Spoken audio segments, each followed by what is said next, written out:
Hi everyone, and welcome back to weekly worship. Did you have a good half term? I hope so. Did you find something exciting to do even during lockdown? Maybe you can tell me about it when I next see you. Well, today is a special day for me.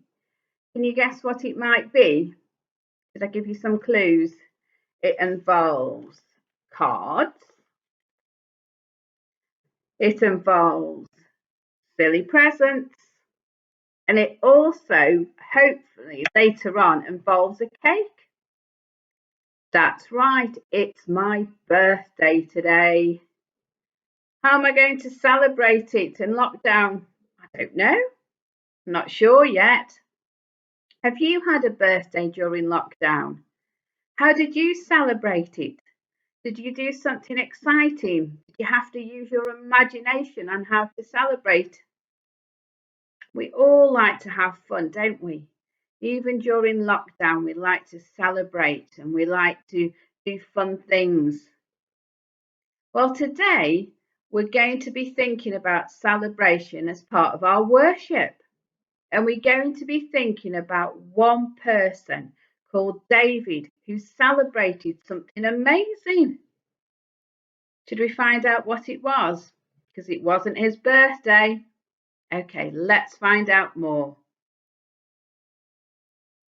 This week we're going to do it a little bit differently, and we're actually going to start with the challenge. So in a moment, when I've finished explaining what we're going to do, you're going to stop this film and you're going to time yourself for between 30 seconds and a minute, however long you think you need. And you're going to write down or think about as many things as you can that people celebrate. Now, I've already spoken about birthdays, but how many more can you think about? Then once that time's up, you'll stop and you'll see who in your class, or if there's somebody at home with you, who's thought of the most. If you're watching this on your own, you can also test yourself against me and see if you can think of some of the things that I haven't thought of in the next slide. So, in a moment, stop the film and get thinking.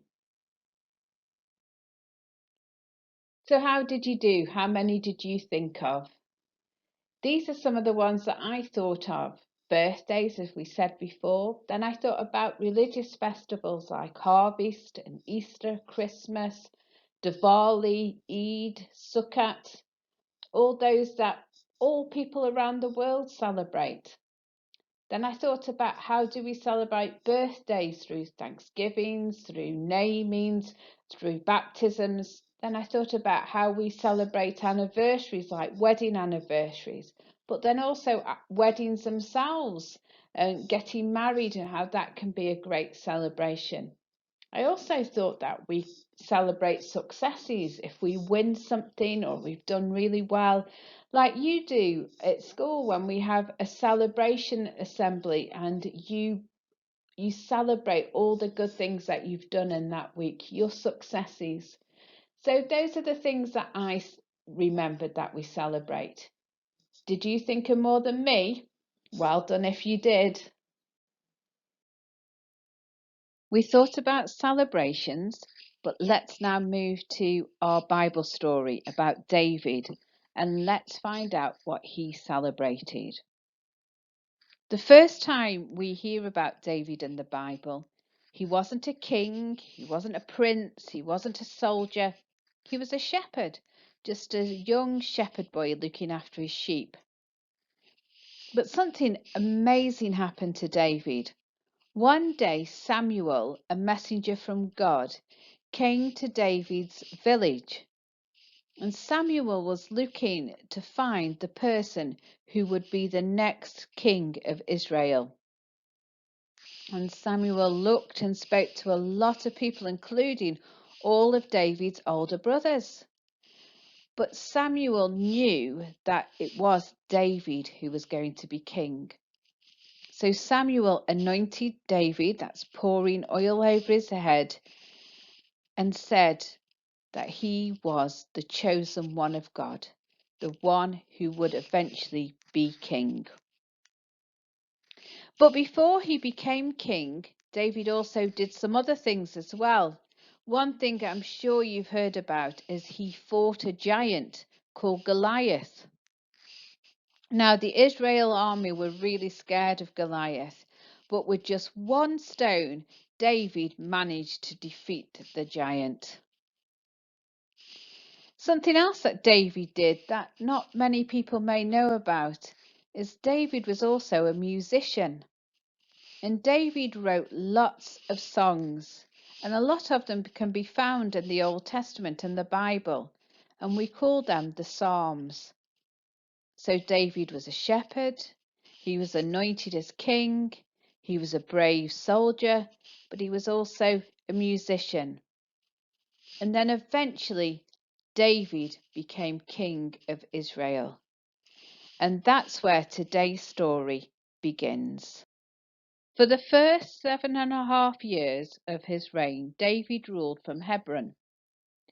David then decided that he wanted a bigger city, a grander city. So David decided that he was going to take Jerusalem. Now, people already lived there. They were called the Jebusites. But David was determined that Jerusalem would be his capital city. Now, Jerusalem was on a hill, and it was also surrounded by a fortress, so no one had ever been able to attack Jerusalem. Nevertheless, David captured the fortress and made Jerusalem the city of David. He started developing the land around the fortress, and the city grew. Eventually, it became the most powerful city in the area. David wanted to make a special place in Jerusalem where people could come and worship God. And in that place, he wanted to bring the Ark of the Covenant.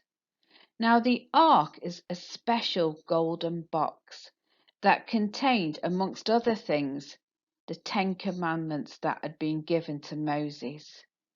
But more importantly than what the box contained was the fact that the Israelites believed that it showed them God was with them. The Ark of the Covenant was a symbol that God was with the Israelites. Because the Ark was so special and represented the presence of God, only the Levite priests were allowed to carry it into the city. Not even King David was allowed to touch it. But there was trumpets and there was singing, there was dancing and shouting. All Israel came to see the procession bringing the ark into the city of Jerusalem. It was a huge celebration. And right in front of it all was King David himself. The King of Israel was dancing and celebrating with all his might. But not just dancing and not just singing. David was half naked. He'd taken off his crown, he'd taken off his majestic robes and his fine clothes, and he was dancing in his underwear. Can you imagine our country's queen or king dancing in the street like that? David was so excited about bringing God's presence into the city. He was going to celebrate with all his might. Not everyone joined in the celebration. David's wife thought that David was making himself look like a fool and was really angry with what David was doing. But David said to her, "Look, I am in God's presence, and when I'm there, I'll dance all I want to. I will celebrate God how I want to celebrate Him. He has chosen me to be king, And so I will celebrate being in God's presence any way that I choose. In fact, I'll be even more reckless than I'm being now. And as far as I'm concerned, said David, I'll gladly look like a fool to celebrate God. Instead of ending with a prayer today, I thought we would end with the words from a song that David wrote. This is a song of celebration and it can be found in the Bible. If you want to join me with the words, feel free to do so, or if you just want to listen, that's fine as well. But this is a song of celebration written by King David.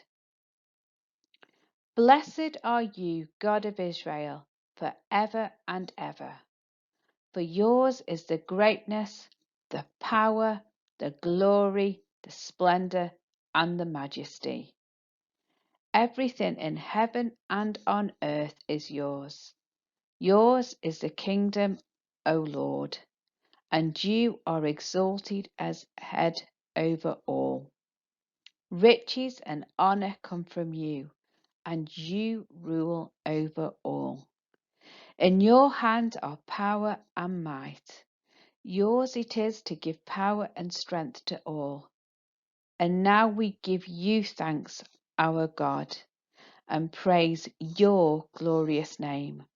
For all things come from you, and of your own have we given you.